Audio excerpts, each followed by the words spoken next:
अस्सलाम वालेकुम नाज़रीन, मैं हूं नबील रज़ा और आप देख रहे हैं लक्ज़रियस मार्केटिंग। नाज़रीन, आज की इस वीडियो में हम बात करने जा रहे हैं एक नहायत हसास मुद्दे को लेके कि जिसके बारे में खबरें पिछले कुछ दिनों से गर्दिश में हैं, कि जिसके बाद हम ये तवक्को कर रहे हैं कि ना सिर्फ रियल एस्टेट की रिलैक्सेशन की बातें दम तोड़ सकती हैं, बल्कि अगर रियल्टर कम्युनिटी के ऐसे ही काम रहे तो शायद पाबंदियाँ भी लगें और सख्तियाँ भी हो जाएँ। तो इस वीडियो को अंत तक ज़रूर देखिएगा।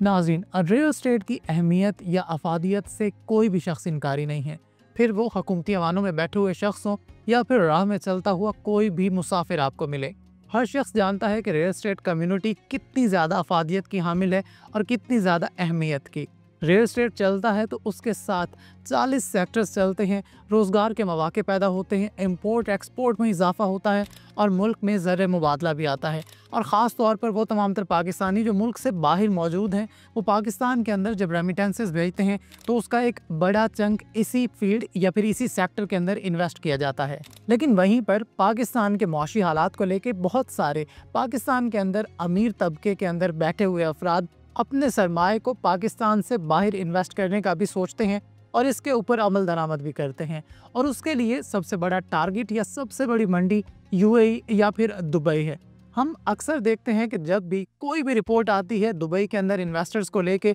दुबई के अंदर सरमायाकारी को लेके, तो उसमें पाकिस्तान दूसरे या तीसरे नंबर पर फॉल करता है। और यहाँ पर हम बरतानिया और भारत जैसे ममालिक के साथ कम्पीट करते हुए नज़र आते हैं। ऐसा ही कुछ हमें देखने को मिला है इस खबर को लेकर भी, कि जहां पर ये हकाइक सामने आए हैं कि पाकिस्तान में हवाला हुंडी, जो कि एक इलीगल काम है, उसके ज़रिए यूएई रकम ट्रांसफ़र की जा रही है, कि जिसके बाद पाकिस्तानी रुपया डॉलर के मुकाबले में काफ़ी ज़्यादा कमज़ोर हुआ है। और इसका तरीक़ाकार यही रखा गया कि पाकिस्तानी रुपए से डॉलर में कन्वर्ट किए गए पैसे और फिर उन डॉलर्स को हुंडी के ज़रिए बैरूनी ममालिक यानी यूएई में ट्रांसफ़र किया गया, कि जिसके बाद रुपए की कदर में भी कमी हुई और डॉलर में एक दफ़ा फिर से हमें बढ़ोतरी देखने को मिली। यकीनन इलीगल काम कोई भी शख्स करे, कोई भी कंपनी करे, उसकी बेखनी भी करनी चाहिए और उसकी सरजनिश भी करनी चाहिए। और अब हुकूमत ने उन 70 कंपनीज़ का रिकॉर्ड और एक लिस्ट तैयार की है कि जो इस काम में मुलविस हैं, कि जो यहाँ पर रियल एस्टेट कंपनीज़ रन कर रही हैं,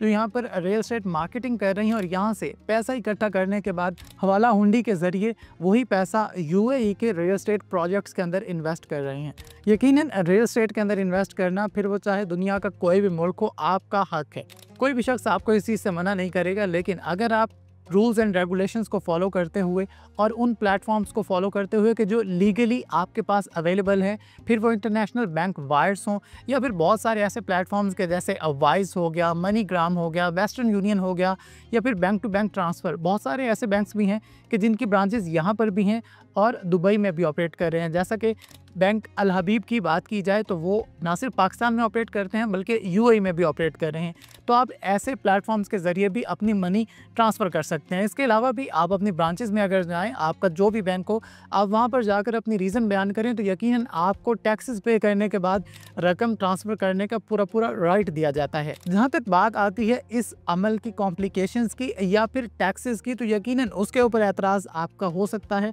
और उसके ऊपर हम भी यही सजेस्ट करेंगे कि हुकूमत को चाहिए कि वो एक तो मनी ट्रांसफ़र की सहूलियात को ज़्यादा से ज़्यादा लोगों तक पहुंचने दे, इसके ऊपर टैक्सेस की शरह को कम से कम किया जाए और इस प्रोसेस को कम से कम कॉम्प्लिकेटेड बनाया जाए, ताकि लोग इलीगल रास्तों पर ना जाएं सिर्फ और सिर्फ टैक्सेस और इस प्रोसेस के हैक्टिक होने के डर से। तो हम तवक्को करते हैं कि रियल एस्टेट कम्युनिटी के साथ जुड़े हुए तमाम तर लोग कि जो ईमानदारी के साथ काम कर रहे हैं, वो इस खबर के बाद भी अपने काम को ईमानदारी के साथ जारी रखेंगे। और वो तमाम तर लोग कि जो हुकूमत की लिस्ट के अंदर या वॉच लिस्ट के अंदर आ चुके हैं, उनको चाहिए कि एहतियात से काम लें, क्योंकि करेंगे वो सिर्फ 70 और भुगतेंगे बाकी सारे कंपनीज़ के मालकान भी और कंपनीज़ के ओहदेदार भी। अपना और अपने गिर का बहुत सारा ख्याल रखिए, हलाल तरीके से और लीगल तरीके से जो भी काम हो उसको अदा कीजिए, फिर भले प्रोसेस थोड़ा हैक्टिक ही क्यों ना हो या आपको थोड़े पैसे ज़्यादा ही क्यों ना पे करने पड़ें। दुआ में याद रखिए। शुक्रिया। अल्लाह हाफ़िज़।